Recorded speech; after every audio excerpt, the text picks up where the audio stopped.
Welcome back to the Morning Woodward Show, live on the Woodward Sports Network, Detroit's all-digital sports network. Thank you guys for waking up, being a part of the conversation, dropping your comments, and talking about Joey's bachelor party. I love the comments about, wow, what happened to Joey's chest hair?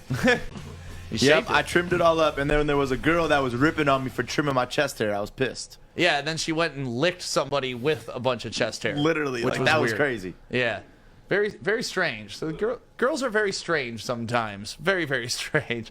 But overall, great weekend, and it looked like to be a good weekend for the Lions. Not only did they have like their fan fest going on downtown, but Jared Goff looked pretty solid in 11-on-11 drills, and pretty much all our wide receivers were out. Like Tyrell Williams was out, Quintez Cephas was out, Perriman was out. So we got to see a lot of Amon-Ra, and a couple other young guys got into the mix. But overall, this weekend looked really good for Jared Goff, which we kind of heard he's been afraid to throw downfield. He's been just doing a lot of check downs. And even Jared Goff will tell you, hey, the check downs are my friends. So don't be surprised if he does a lot of check downs. But seeing him get in the rhythm of the offense and getting these guys back on the field and rolling like they were over the weekend was a positive sign.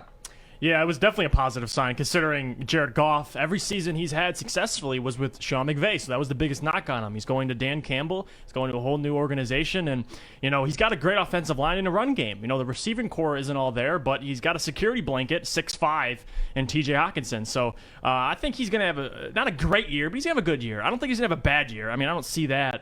He's too experienced. this is his sixth season in this league. The guy, he's been to a Super Bowl. He lost it, but he's learned a lot over the years. We're going up against Tom Brady, so last year on a bad year, he had 20 touchdowns, 13 interceptions. I could see him being around that again. When the run game gets going, but it's going to be a wide receiver by committee. So that's what I'm looking for. I'm excited to see him hit the field.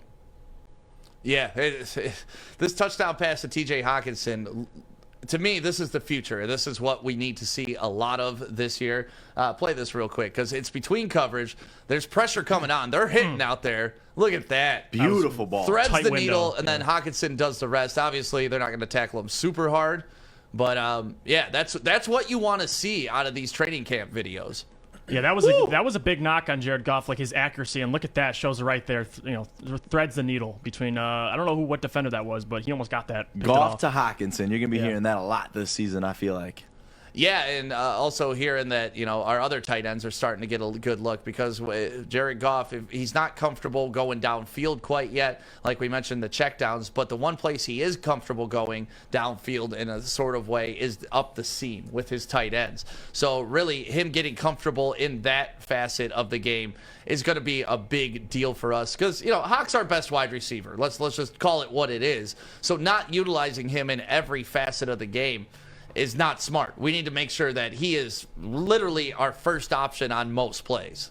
Yeah, and you could say this too. Jared Goff has not had a good tight end in LA. You had Tyler Higbee, and if you have fantasy, you know how Tyler Higbee is. So for him to have TJ Hawkinson, a guy, like you said, doesn't, not necessarily forcing it down the field this year. Our receiving core isn't that talented, but it's going to be by committee, and he's going to have a guy that he can throw down in the seam too, and trust he's going to go get it. Last year he had Cooper Kupp, Robert Woods, guys he's going to have to feed them downfield a little bit and put them in harm's way sometimes. But this year it's going to be a lot of those checkdowns, a lot of those safe passes. So I'm excited, man. I love T.J. Hawkinson, and coming off a year he did last year, the offense is going to be solely focused on him in the run game. So God, he's going to explode. Don't be surprised if he's top 3 tight end this year. Top 3 is tough because, top 2 is pretty much locked in with Kelsey and Kittle. Yeah. So that means we're putting them above Waller. And 4. No, I'm just thinking 4. about it. I think he can be top 3. Yeah. But it's just like that's the best he can be because you're not going to beat Kelsey and Kittle this year, right? No. And Waller's tough, man. The guy's he's like a Kyle Pitts built like him. Yeah, so. that's one that I'm going to be scared about this year is Kyle Pitts too. On top of that, right. Well, not only that, over the weekend, Jared Goff looking good with the offense, clicking with Hawkinson, which we keep hearing is going to be the dream connection this year. But Dan Campbell did his Dan Campbell thing and got us all Dan Campbell fired up at the Family and Friends Day for the Lions. Check out Dan Campbell's speech from inside Ford Field. Message to the fans before you hit practice. Yeah, look, here's my message to you fans is this. I want you to envision right now that we're all in the backyard, because Ford Field is our backyard, okay? And we've got our fire pit in the backyard, right?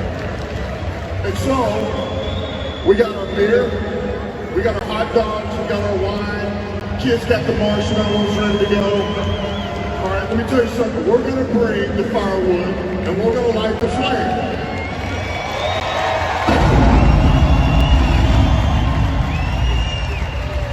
But you guys know at some point it gets late in the night, man, and you really want to see the show and see how high you can get this thing to burn.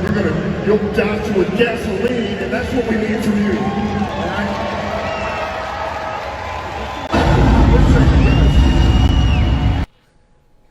That guy can host a party, man. Oh, yeah. Which Detroit rapper is going to feature him for an intro?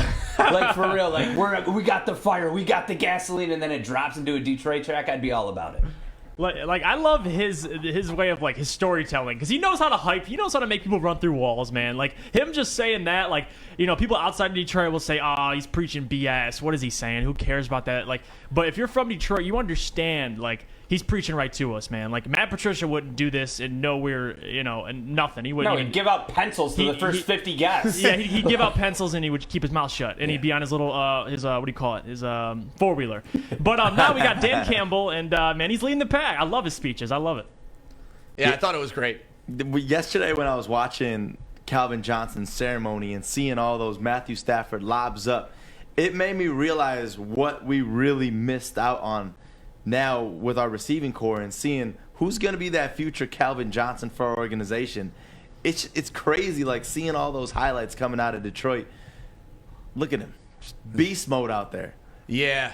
I mean, those were special days, and Yeah. sometimes you don't realize how good you have it until you it's lose it. gone, right? You don't know what you got till it's gone. For real, though. But I think we all knew what Calvin was. It's just after you watch him play for 8 years, you take it for granted. Like, look at that stat line. Right. 329 yards and a touchdown. That was against the Cowboys when he absolutely lit them up. Because that's the thing. I mean, we still, even though we had all of that, still weren't really winning games.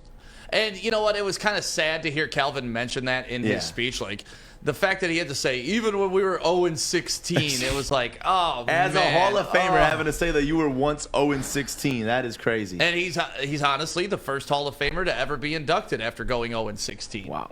The one 'Cause- thing that I couldn't help but notice during the Hall of Fame speech was how many, like, not only Calvin Johnson haters, but Lions haters were like, the man didn't get Lions anything. And it's like, you look at the stats, he was an incredible performer. Like, regardless of the 0-16 season and the lackluster performance from the other people in the Lions organization, like, Calvin brought it every single time, and you have to give him his flowers for that. I mean, the thing about it, a wide receiver is not going to win you a championship. Yeah. It's going to take more than that. It's going to be a quarterback, because you're not touching the ball every single play. Obviously, he did all he can, and we appreciate him for his time here. But it is way more than just the wide receiver, as we have seen here in Detroit. Yeah, but you can say that about every position in football. Like, anybody, because that was always the safety net for Stafford fans. It's like, oh, well, it's a team game. And it's like, yeah, I get that it's a team game. But if you're that dude, you're that dude, no matter if it's a team game or not. Like, it takes more than a right tackle to win a championship. It takes more than a linebacker. Like, correct, it is a team game, but this was about individual accolades. And you cannot say that Calvin Johnson did not earn those numbers individually as well. Because you look at some of those, going up over 3 guys catching the ball, 329 yards in a game. If that's not greatness, I don't know what your measurement is. Like, even in the 0-16 season, having multiple quarterbacks, I think he had like 1,400 yards and like 10 touchdowns. Like, that's ridiculous, man. Like, there's a lot of guys now that if you don't have a quarterback, that's a main reason why they don't succeed. And Kelvin didn't give a damn. Just throw it up and he'll do the rest. Yeah. And outside of his rookie season, he was over 1,000 yards every single year. So, yeah, anybody who says Calvin Johnson is not a Hall of Famer is stupid. Hey, real quick, Yusuf just came up with a great concept.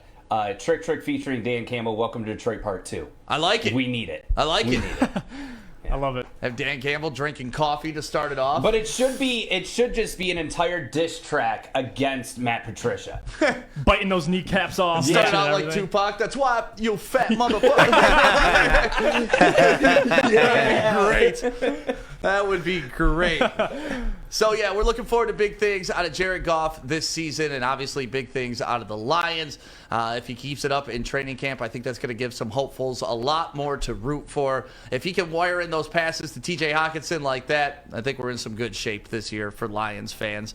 And if you want to be in good shape and make sure you have something with a lifetime warranty, make sure you go get your Coast Portland knife today. I keep mine on me at all times, except when I'm traveling, because they would have taken this from me on the plane. But either way, Coast Portland, they have great knives, lifetime warranty, and I am like hard on everything that I own. I break stuff all the time. This thing is durable as hell. I've been able to have it in my pocket, use it for pretty much whatever I need. And if you want something like this, or you know somebody that has a birthday coming up, make sure you go to coastportland.com, enter promo code WSN20 today. Get your knives, get your lights, get your cutting tools, and safety gear. Go!